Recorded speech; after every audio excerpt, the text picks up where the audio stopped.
Horn installation DIY. Gusto mo makatipid sa labor buy? Eto lang yung need mo i-buy. Hindi mo na kailangan ng electrician. I-add to cart mo lang yan. Yung horn mo na dalawahan, plug and play na lang yan. Wala ka nang halos gagawin insan. Isasalpak mo na lang.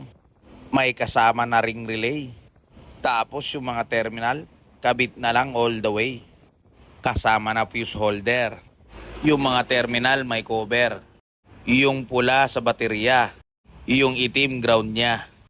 Tapos etong dalawa sa original harness ng busina. Yung apat na natitira, obvious para sa bago mong busina. Ang dali, di ba? Kayang-kaya mo na yan mag-isa. Sa murang halaga, may natutunan ka pa. Kaya ano pa, bili ka na.